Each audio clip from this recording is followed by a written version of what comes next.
Hello everyone, welcome to class number 108 of the chapter programming using C. तो आज हम पढ़ेंगे और एक तरह के टॉपिक के बारे में। आज का हमारा टॉपिक है reading from a file in C. So last कुछ क्लासेस में हमने डिस्कस किया था कि एक फाइल को हम कैसे क्रिएट कर सकते हैं, क्रिएट करने के बाद उस फाइल को कैसे ओपन कर सकते हैं, ओपन करने के बाद उस फाइल में हम राइटिंग ऑपरेशन कैसे परफॉर्म कर सकते हैं, ये ऑलरेडी हम डिस्कस कर चुके हैं। आज के क्लास में हम डिस्कस करेंगे कि जो फाइल में हमने राइटिंग ऑपरेशन परफॉर्म किया है उस फाइल में राइट किया गया डाटा को हम कैसे रीड कर सकते हैं, उस टॉपिक के बारे में आज के क्लास में हम डिस्कशन करेंगे।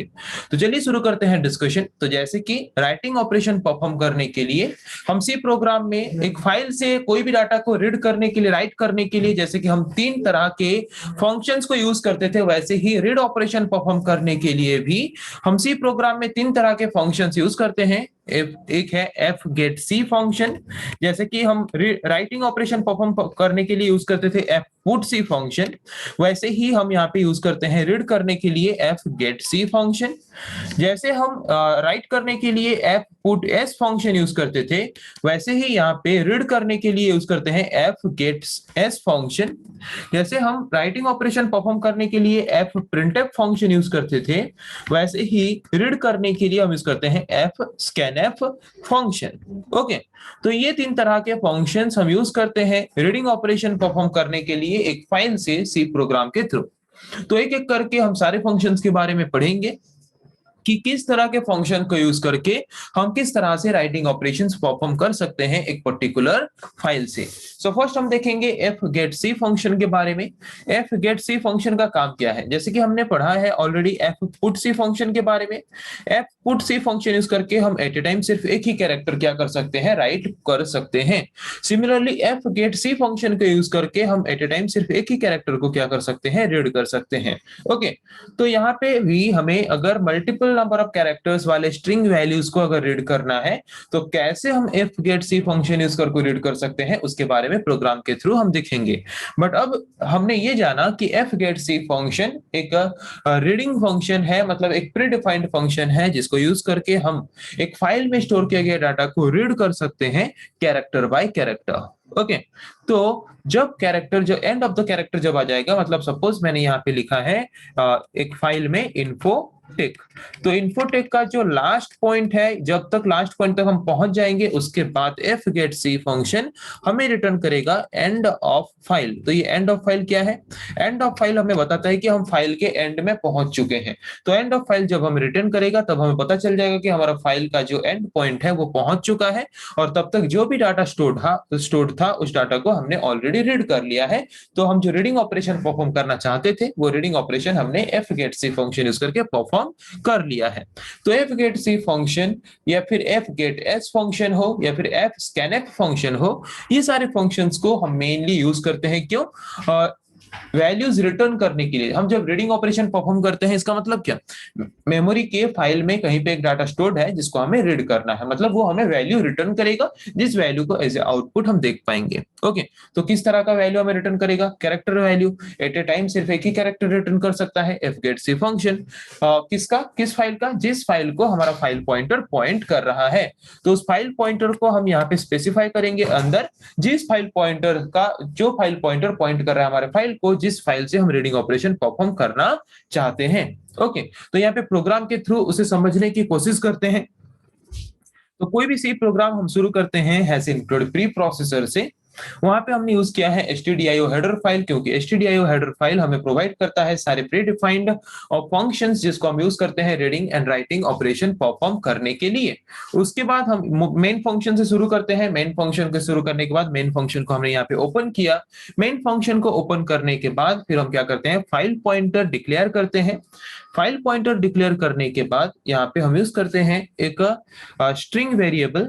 स्ट्रिंग वेरिएबल मतलब जहां पे हम स्ट्रिंग वैल्यू स्टोर करना चाहते हैं। उसके बाद यहाँ पे मैंने यूज किया इफ स्टेटमेंट। तो इसको कैसे लिखोगे, तो नॉर्मली हम यूज करते हैं एक फाइल पॉइंटर। तो पहले फाइल पॉइंटर को क्रिएट करेंगे। फाइल पॉइंटर को क्रिएट करने के बाद हम यहाँ पे कंडीशन देंगे कि अगर जो फाइल पॉइंटर यूज करके हम जिस फाइल को पॉइंट कर रहे हैं, जिस फाइल को ओपन कर रहे हैं, उस फाइल से डाटा को रीड करने के लिए पहले उस फाइल को हम क्या करेंगे, ओपन करेंगे। उस फाइल को यहाँ पे ओपन किया गया, देख सकते हो। उस फाइल को ओपन करने के बाद फिर उसके अंदर यूज करेंगे व्हाइल स्टेटमेंट, और व्हाइल स्टेटमेंट के थ्रू हम चेक करेंगे कंडीशन कि एफ गेट सी फंक्शन के द्वारा जो फाइल पॉइंटर उसके अंदर हमने एज ए आर्गुमेंट यूज किया है, वो पर्टिकुलर फाइल पॉइंटर जिस फाइल को पॉइंट कर रहा है, उस फाइल से जो भी कैरेक्टर अभी रिटर्न आ रहा है एफ गेट सी फंक्शन के द्वारा, वो जाके स्टोर होगा किसमें, str वेरिएबल में। str वेरिएबल में वो कैरेक्टर स्टोर होने के बाद इसको हम चेक करेंगे कि ये एंड ऑफ द फाइल है कि नहीं। End of the file means file का एंड पॉइंट है कि नहीं। अगर फाइल का एंड पॉइंट नहीं है तो printf फंक्शन क्या करेगा, str में स्टोर किया गया कैरेक्टर को प्रिंट करेगा। उसके बाद फिर से जाएगा ऊपर फाइल लूप के पास, फिर नेक्स्ट कैरेक्टर को रीड करेगा। वैसे नेक्स्ट नेक्स्ट करके सारे कैरेक्टर को तब तक रीड करेगा जब तक हमारा str का value end of the file नहीं हो जाता। जब एंड ऑफ द फाइल हो जाएगा वहां पे, तब वो क्या करेगा, हमारा प्रोग्राम वहीं पे टर्मिनेट हो जाएगा, और तब तक जितना हमारा जितने भी कैरेक्टर्स थे सारे कैरेक्टर्स को वो हमें रीड करने की फैसिलिटी प्रोवाइड करेगा। रीडिंग ऑपरेशन परफॉर्म कर लेने के बाद अभी हमें क्या करना है, फाइल का काम खत्म, तो फाइल को सिंपली हम क्या करेंगे, क्लोज कर देंगे। तो फाइल को हम क्लोज करते हैं कैसे, by using F close function. F close function use करके हम फाइल पॉइंटर को क्लोज कर देंगे, जो फाइल पॉइंटर पॉइंट कर रहा था उस पर्टिकुलर फाइल को, जिस फाइल से हम रीडिंग ऑपरेशंस परफॉर्म करते थे। ओके तो इतना पता चला कि एफ गेट सी फंक्शन यूज करके हम कैसे रीडिंग ऑपरेशन परफॉर्म कर सकते हैं। तो जबकि यहाँ पे था F put S test dot TXT file, उस फाइल में हमने स्टोर किया था ये, जो कि हमें यहाँ पे एफ गेट सी फंक्शन ने एज ए आउटपुट हमें प्रोवाइड किया, जिसको हम हमारे आउटपुट स्क्रीन में इजीली क्या कर सकते हैं, रीड कर सकते हैं। तो अभी आते हैं एफ गेट एस फंक्शन के बारे में कि F get S function use करके हम कैसे रीडिंग ऑपरेशन परफॉर्म कर सकते हैं एक फाइल से सी program के through. The fgetS function in C is used to read string from the stream। जैसे कि fgetC फंक्शन यूज करके हम एट ए टाइम सिर्फ एक ही कैरेक्टर को क्या कर सकते थे, एक ही कैरेक्टर को रीड कर सकते थे, बट fgetS फंक्शन का यूज करके हम एट ए टाइम एक स्ट्रिंग वैल्यू को कंप्लीटली एक बार में क्या कर सकते हैं, इजीली रीड कर सकते हैं। तो उसका सिंटेक्स क्या है, यहाँ का सिंटेक्स है फर्स्ट कैर स्ट्रिंग, उसके बाद लेंथ ऑफ द स्ट्रिंग, उसके बाद फाइल पॉइंटर। ये फाइल पॉइंटर वो है जो फाइल पॉइंटर हमारे करस्पॉन्डिंग फाइल को पॉइंट कर रहा है, जिस फाइल से हम रीडिंग ऑपरेशन परफॉर्म करना चाहते हैं। ये है लेंथ। ओके मतलब कितने साइज का, मतलब सपोज एक फाइल को पॉइंट कर रहे हैं, उस फाइल में 500 600 साइज का लेंथ का एक डाटा है, बट वहां से हमें सिर्फ 50 साइज तक जितने डाटा है उतने ही डाटा हमें क्या करना है, रीड करना है। ओके मतलब 500 कैरेक्टर का एक सेंटेंस है फाइल में स्टोर्ड है, बट मुझे सिर्फ 50 लेटर्स वाला 50 कैरेक्टर्स वाला सेंटेंस ही देखना है, तो वहां तक सिर्फ मुझे आउटपुट देखना है, रीड करना है। तो यहाँ पे लेंथ हम मेंशन करेंगे कि कितना लेंथ तक हम देख सकते हैं एक फाइल में स्टोर किया गया डाटा को। उसके बाद हम यहाँ पे यूज करते हैं एक स्ट्रिंग वेरिएबल, जिसमें एक एक करके क्या होगा, वो स्ट्रिंग वैल्यू स्टोर होगा, जो स्ट्रिंग वैल्यू जो मतलब जिस स्ट्रिंग वैल्यू को अभी हम रीड करना चाहते हैं, जिस फाइल को हम पॉइंट किए हैं एफपी पॉइंटर के द्वारा। फाइल पॉइंटर के द्वारा हम एक पर्टिकुलर फाइल को पॉइंट किए हैं, उस पर्टिकुलर फाइल से हम जिस भी स्ट्रिंग वैल्यू को रीड करेंगे, उस स्ट्रिंग वैल्यू को स्टोर करके रखने के लिए हम यूज करते हैं यहाँ पे एक स्ट्रिंग वेरिएबल। ओके तो यहाँ पे देखते हैं उसको fgetS फंक्शन को प्रोग्राम के थ्रू समझने की कोशिश करते हैं। नॉर्मली हम जैसे प्री प्रोसेसर यूज करके हेडर फाइल्स को ऐड करते हैं, हेडर फाइल्स हमने ऐड किया, मेन फंक्शन को ऐड करते हैं, मेन फंक्शन को ऐड किया, मेन फंक्शन को ओपन किया, फाइल पॉइंटर हमने यहाँ पे लिया, उसके बाद यहाँ पे कंडीशन हमने दिया, मतलब एक फाइल को हमने ओपन किया जिसको हम रीड ओनली ऑपरेशन परफॉर्म करना चाहते हैं, मतलब रीड करना चाहते हैं, रीड करने के लिए ही हमने उस फाइल को ओपन किया है। ओपन करने के बाद वहां पे हमने यहाँ पे लिया printf %s, जो आउटपुट आएगा वो किस फॉर्म में आएगा, स्ट्रिंग वैल्यू के फॉर्म में। स्ट्रिंग वैल्यू को रिप्रेजेंट करने के लिए फॉर्मेट स्पेसिफायर क्या यूज करते हैं, %s, इसीलिए हमने यहाँ पे यूज किया %s। उसके बाद fgetS फंक्शन हमने यूज किया। इसका मतलब क्या, फाइल पॉइंटर जिस पर्टिकुलर फाइल को पॉइंट कर रहा है, उस पर्टिकुलर फाइल में स्टार्टिंग से 50 लेंथ, मतलब स्टार्टिंग से 50 कैरेक्टर्स तक जितने भी वैल्यूज हैं, जितने भी टेक्स्ट हैं, जितने भी स्ट्रिंग वैल्यू हैं, उसको वो क्या करेगा, कॉपी करके लाके स्टोर करेगा किसमें, स्ट्रिंग वेरिएबल में, जिस स्ट्रिंग वेरिएबल का वैल्यू यहाँ पे परसेंटेज एस के द्वारा रिप्रेजेंट करके ऐसे आउटपुट हमें आउटपुट डिस्प्ले डिवाइसेस में डिस्प्ले किया जाएगा। ओके तो हमने यहाँ पे देखा कि कैसे F get S function use करके हम क्या कर सकते हैं, रीडिंग ऑपरेशन परफॉर्म कर सकते हैं। उसके बाद हम एफ क्लोज फंक्शन यूज करके फाइल को क्लोज करेंगे जिस फाइल से हम रीडिंग ऑपरेशन परफॉर्म कर रहे थे। तो उसके बाद हम देखेंगे कि एफ स्कैनफ फंक्शन यूज करके हम कैसे रीडिंग ऑपरेशन परफॉर्म कर सकते हैं। Okay so F scanf function F get S function की तरह काम करता है, बट दोनों के बीच एक डिफरेंस है। जैसे कि हम गेट्स फंक्शन यूज करके भी क्या कर सकते हैं, रीड कर सकते हैं वैल्यू को, या फिर हम वहां पे स्कैनफ फंक्शन को यूज करके भी रीड कर सकते हैं, हाँ कि नहीं। बट स्कैनफ फंक्शन में अगर हम स्पेस प्रोवाइड करके कुछ डाटा इनपुट के हिसाब से प्रोवाइड करते हैं तो वो उसको रीड नहीं कर पाता, स्पेस के बाद जो पार्ट होता है।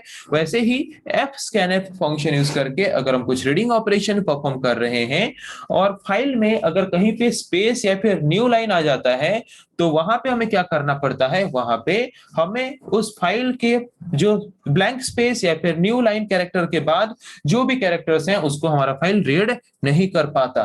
तो जहां पे जिस तरह के फाइल में जो डाटा स्टोर्ड है उस डाटा में अगर कुछ भी ब्लैंक स्पेस या फिर न्यू लाइन कैरेक्टर यूज अगर नहीं किया गया तो वहां पे डाटा को रीड करने के लिए हम एफ स्कैनफ फंक्शन इजीली क्या कर सकते हैं, यूज कर सकते हैं, जो कि डाटा को तब तक रीड करेगा जब तक एंड ऑफ द फाइल नहीं आ जाता। ओके तो सिंटेक्स क्या है एफ स्कैनफ फंक्शन का, पहले रहेगा यहाँ पे फाइल पॉइंटर, फाइल पॉइंटर के बाद यहाँ पे रहेगा फॉर्मेट स्पेसिफायर कि किस तरह का फाइल है, स्ट्रिंग वैल्यू वाला फाइल है, न्यूमेरिकल फाइल है, किस तरह का फाइल है। उसके बाद कांस्टेंट कैरेक्टर, एक कैरेक्टर पॉइंटर, मतलब क्या, यहाँ पे जो फाइल स्ट्रीम हमने यूज किया है वो है पॉइंटर, जो पॉइंटर की हमारे फाइल को ओपन करने के लिए हम यूज करते हैं। फाइल को ओपन करने के बाद उस फाइल से हम जिस स्ट्रिंग वैल्यू को रीड करेंगे उस स्ट्रिंग वैल्यू को हम जिस वेरिएबल में स्टोर करेंगे उस वेरिएबल को हमने डिक्लेयर किया है यहाँ पे। ओके जो कि एक एरे के हिसाब से क्या करेगा, स्ट्रिंग ऑफ कैरेक्टर को होल्ड करके रखेगा, जिस स्ट्रिंग ऑफ कैरेक्टर को हम रीड करना चाहते हैं एज ए आउटपुट। तो देखते हैं प्रोग्राम के थ्रू। तो यहाँ पे पहले हमने हेडर फाइल को यहाँ पे ओपन किया by using hash include pre processor. Main function को ओपन करने के बाद फाइल पॉइंटर को हमने डिक्लेयर किया। यहाँ पे फाइल पॉइंटर को हमने यूज करके यहाँ पे उस पर्टिकुलर फाइल को ओपन किया जिस पर्टिकुलर फाइल से हम रीडिंग ऑपरेशन परफॉर्म करना चाहते हैं। उसके बाद यहाँ पे हमने यूज किया कंडीशन, एफ स्कैनफ फंक्शन के अंदर हमने यूज किया file pointer, format specifier and string variable. जिस स्ट्रिंग वेरिएबल में हम क्या करेंगे, फाइल पॉइंटर जिस पर्टिकुलर फाइल को पॉइंट कर रहा है वहां से हम स्ट्रिंग वैल्यू को कॉपी करके लाके उस पर्टिकुलर वेरिएबल में स्टोर करेंगे और चेक करेंगे कि वो string variable end of the file तक पहुंच चुका है कि नहीं। तो जब तक एंड ऑफ द फाइल तक नहीं पहुंचा होगा तब तक वो उसको ऑपरेशन परफॉर्म करेगा। जब देखेगा एंड ऑफ द फाइल तक हम पहुंच चुके हैं उसके बाद वो क्या करेगा, प्रिंट ऑपरेशन परफॉर्म करके str वेरिएबल में जो स्ट्रिंग वैल्यू स्टोर है उस स्ट्रिंग वैल्यू को वो प्रिंट करेगा। प्रिंट करने के बाद वो हमें आउटपुट प्रोवाइड करेगा जिसको हम इजीली आउटपुट स्क्रीन में रीड कर पाएंगे।